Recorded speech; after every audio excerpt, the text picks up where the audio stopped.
Olá! Depois de sobreviver a um naufrágio, Richard e Emmeline vão parar em uma ilha deserta na companhia do velho Paddy. Mesmo se acostumando aos poucos, o trio continua esperando o aparecimento de um navio de resgate no horizonte.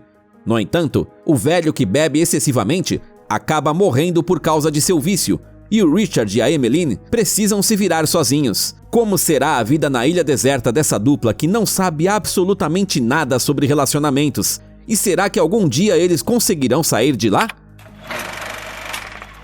O veloz bergantim Northumberland navega para São Francisco, cortando as águas do Oceano Atlântico. Os valentes Richard e Emmeline sobem no mastro do navio e observam com interesse as extensões infinitas de água. Preocupado com a segurança das crianças, Arthur Lestrange obriga seu filho e sua sobrinha a voltarem para o convés. O homem está preocupado em levar as crianças sãs e salvas para a terra firme. Afinal, elas são tudo o que lhe resta. A mãe do Richard morreu, assim como os pais da Emmeline. A bronca pela sua imprudência é interrompida pelo aparecimento de 2 tubarões brincalhões na água, e os pequenos passageiros correm para observá-los. Mais tarde, em busca de aventura, as crianças entram na cabine do chefe Paddy Button, onde encontram e olham com surpresa umas fotos de umas mulheres nuas. O Paddy os encontra nesse momento e decide dar umas palmadas corretivas em ambos. Só que a tripulação dá um alerta inesperado. Um marinheiro começa a gritar que há um incêndio no porão do navio. O que está queimando são caixas de pólvora que podem explodir a qualquer momento. O pânico vai crescendo e a tripulação e os passageiros ocupam seus lugares nos barcos. O Paddy agarra as crianças, as coloca em uma embarcação de resgate e foge às pressas do perigo mortal. Conseguindo evitar a tragédia, os barcos com os sobreviventes vão parar numa espessa neblina e, afastando-se gradualmente um do outro, se perdem de vista. De manhã, a névoa se dissipa e o Paddy acorda com o barulho de um baú batendo na lateral do barco. Só que dentro dele não há comida nem água, apenas uma caixa de música, vestidos e um estereógrafo com fotos. Eles ainda estão à deriva na hora do pôr do sol, e o velho distrai o Richard e a Emmeline de sua sede insuportável com uma história de que o sol sibila quando toca a superfície da água. Na manhã seguinte, os viajantes, exaustos, ficam muito felizes, afinal, o seu barco foi levado diretamente para a praia de uma ilha verdejante.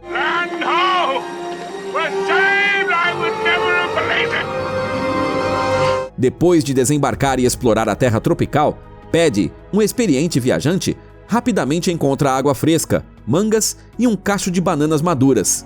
Mas a Emmeline não mergulha na água fria, pois está tentando provar o líquido de um barril de madeira abandonado. Ela informa o velho e ele se dá conta na mesma hora que há rum lá dentro.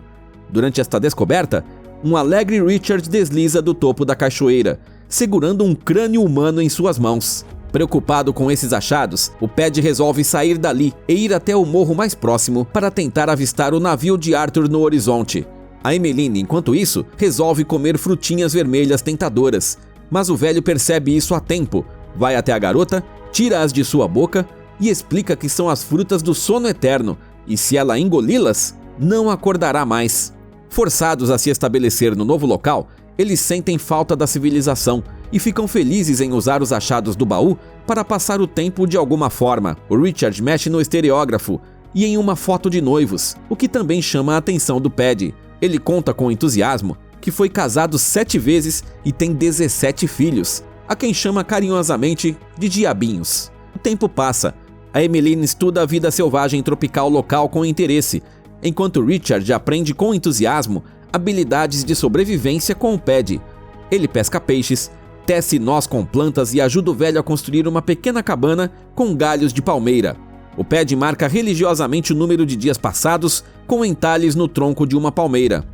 Já estabelecidos, depois de muitos dias na ilha, o Richard e a Emmeline vivem como pequenos selvagens, nadam nas águas mornas da praia e se recusam a vestir roupas desnecessárias e a esconder a pele do agradável sol tropical. Já o velho Paddy bebe o rum do barril à noite e olha esperançoso para o horizonte, esperando a passagem de um navio. Em um passeio para colher frutas, o Paddy vai para o outro lado da ilha, onde vê algo assustador e se dá conta de que não estão sozinhos ali. À noite, perto da fogueira, o velho determina uma nova regra: e ordena ao Richard e a Emmeline nunca irem para o outro lado da ilha. Well, for a start, that's where the boogeyman lives. The boogeyman? That's right. Para uma maior persuasão, o Ped diz que o bicho-papão mastiga crianças com ossos e tudo e as engole como se fossem docinhos. Bebendo frequentemente do barril de rum, à noite, o velho faz danças para as crianças ao redor da fogueira, vestindo as roupas de mulher do baú. Uma manhã, depois de mais uma bebedeira, ele vai nadar com seu amado barril enquanto as crianças dormem despreocupadas. Acordando com os gritos frenéticos de uma arara próxima, o Richard e a Emmeline descobrem que o Ped não está em lugar nenhum. Depois de examinar a área através de uma luneta e ver o velho dormindo em uma praia, abraçado com um barril, os dois entram em um barco e vão atrás dele. No caminho, eles conversam como será engraçado quando o velho acordar e encontrar uma guirlanda de flores em sua cabeça. Mas ao desvirar o Ped, Richard e a Emmeline veem o rosto azulado do velho, em cuja boca os caranguejos da praia até já se instalaram. A Emmeline, incapaz de ficar no local onde o Ped morreu, pede para o Richard que a leve embora dali. Na manhã seguinte, depois de recolher as coisas e colocá-las no barco, as crianças vão embora da praia. Enquanto circulam a ilha, eles encontram uma tranquila lagoa azul, com águas calmas e claras, e decidem que é um ótimo lugar para morar um tempo. Depois de dominar perfeitamente tudo o que o velho Ped ensinou, o Richard consegue peixes e frutas facilmente e também constrói uma nova cabana. Depois de se instalar bem no novo lugar, a dupla nada alegremente entre os recifes, explora o fascinante mundo submarino e os anos vão passando despercebidos naquele paraíso tropical. Já mais velhos, Richard e a Emmeline agora vivem em uma cabana de 2 andares, construída com as próprias mãos. No entanto, intermináveis brigas adolescentes finalmente chegam à tranquilidade da vida tropical. Why are we always fighting so much? I don't know. Sem entender muitos detalhes da puberdade, os jovens tentam evitar conflitos, mas por causa de uma eterna irritabilidade da menina, não dá certo. Uma nova briga ocorre quando a Emmeline começa a sangrar enquanto está nadando sozinha, longe da praia. Confusa e assustada com o que está acontecendo, ela espanta o Richard quando ele vai até ela, depois de ouvi-la gritando por socorro. Mais tarde, o garoto tenta, cuidadosamente, descobrir o que aconteceu com sua amiga e fica furioso ao perceber que entre eles, agora existe uma parede impenetrável de segredos da Emmeline, que age cada vez mais estranha, especialmente ao ver o corpo musculoso e bronzeado do Richard, enquanto ele constrói uma jangada. Eles fazem as pazes à noite, e o Richard e a Emmeline assistem ao pôr do sol enquanto se lembram de seus pais. O rapaz espera que seu pai, Arthur, chegue um dia navegando em um navio e os tire da ilha. Observando o pôr do sol escaldante, a dupla também se lembra do velho Ped e tenta ouvir através do barulho do vento e das ondas o som da esfera ardente descendo na água. À noite, enquanto fritam peixes deliciosos em uma fogueira, o Richard, como uma criança pequena, faz perguntas intermináveis. Like, why do the fish stop swimming and lie on top of the tide pools after a heavy rain? O cara sonha que um livro com respostas para todas as perguntas que o atormentam cairá do céu, mas a Emmeline diz que só Deus sabe de tudo. Mais tarde, no jantar, o inquieto Richard se pergunta: o que os peixes pensam? A noite despreocupada da dupla é interrompida pelo som de tambores vindos do outro lado da ilha. Escondido de uma chuva tropical em sua cabana, o Richard se diverte tocando uma flauta que ele mesmo fez, o que irrita muito a Emmeline. Ela não suporta os sons daquela criatividade musical. Com muita raiva do cara, ela o cutuca com um guarda-chuva e o imita, o que provoca uma perseguição travessa. Depois de jogar a garota na areia e subir em cima dela, o Richard, brincando, faz a Emmeline admitir que ele é o corredor mais rápido e o melhor nadador da ilha.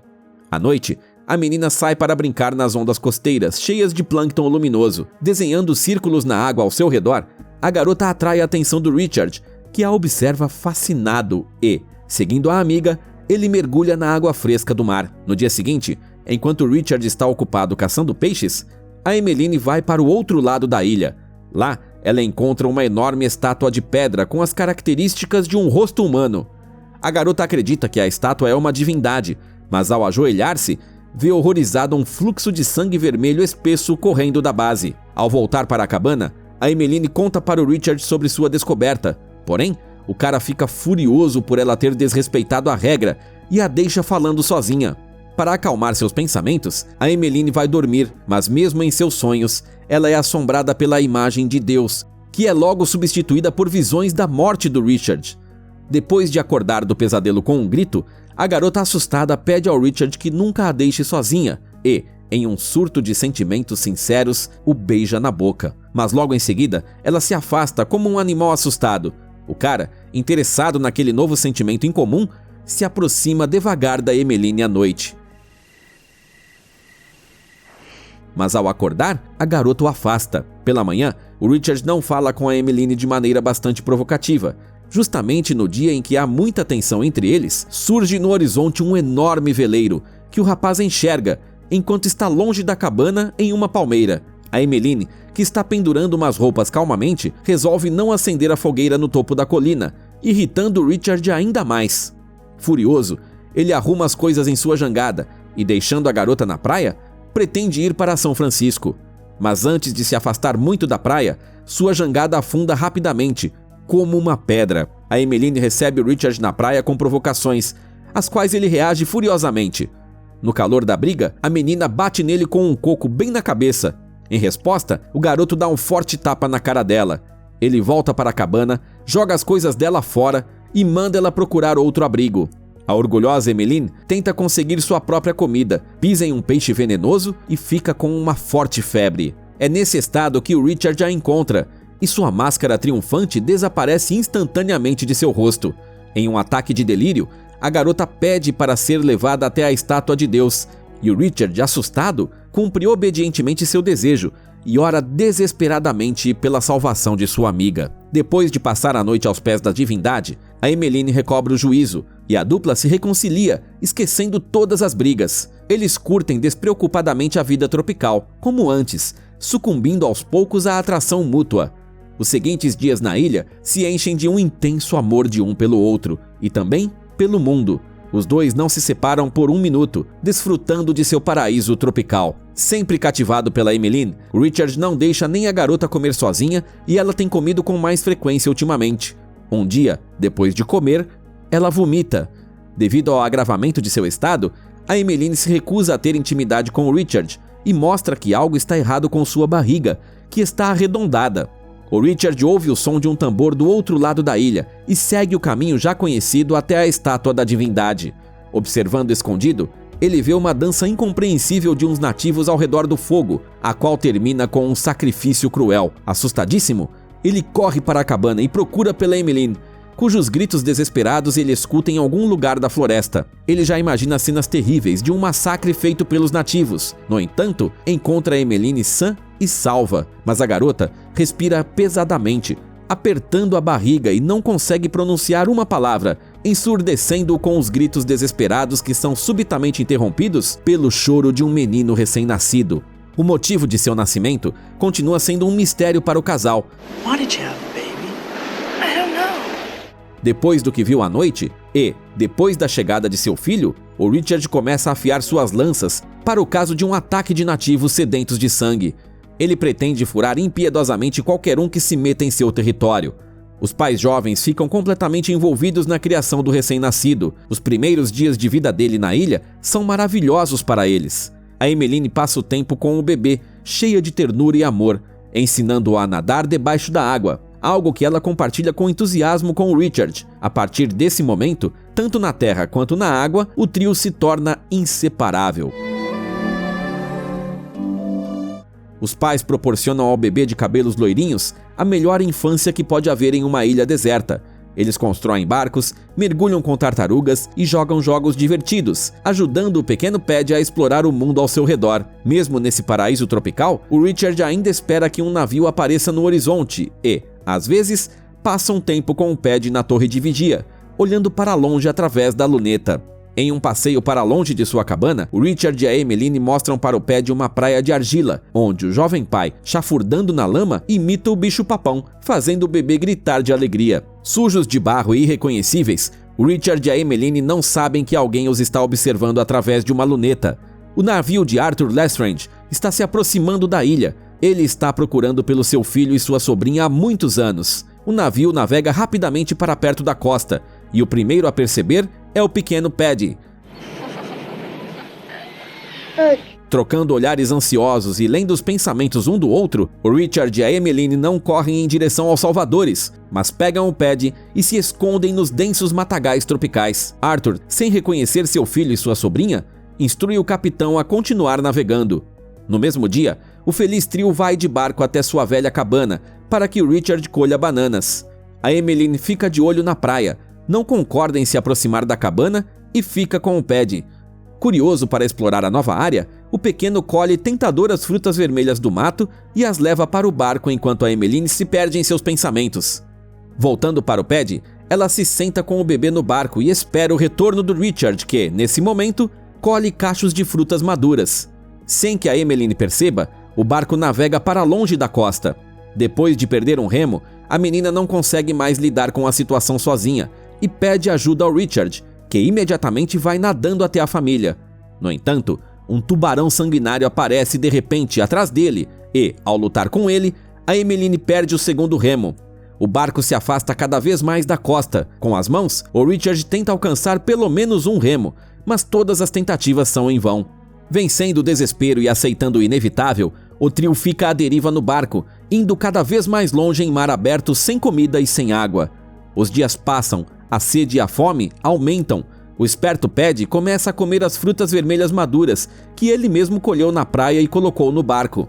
O pai e a mãe, exaustos, percebem isso tarde demais, quando o bebê já engoliu alguns pedaços e começou a adormecer. Não vendo outra saída, o Richard silenciosamente entrega a Emmeline as frutas do sono eterno e ela concorda em comê-las.